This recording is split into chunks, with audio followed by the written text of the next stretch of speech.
Nahulikam ang pagpangawat sa usa ka balay sa Aper Don Bosco, Barangay Ampas, Dakbayan sa Sugbo. Ani ang report.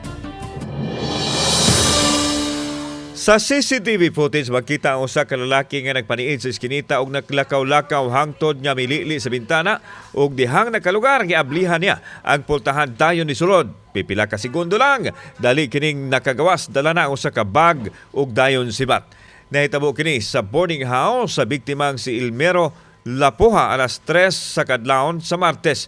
Ang bag niya dunay sulod nga cellphone, kwintas, cash nga 10,000 pesos ug mga ID. Kung makonsensya ka, asa ka ron, iuling taon na.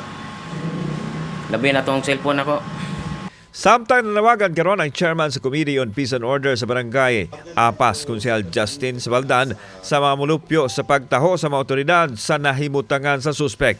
Tungod kay naklaro man ang naong sa suspek, giawhag usab niya nga bisan mo patimaw ngadto sa barangay aron mohatag sa iyang habing. Gihawag yapon ako kung kinsa man gani itong nibuhat aning pagpangawat sa maong lugar diha sa Don Bosco, pwede na kay mo kontak nako or sa atong page aron ato ning fix. Kinsay na kaila, just contact us diri sa Barangay Tanod Hotline o sa atong pwede resad sa FB page sa Barangay Apas. Kauban si Clufer Lumayag, ako si Alan Domingo. Balitang Bisdak.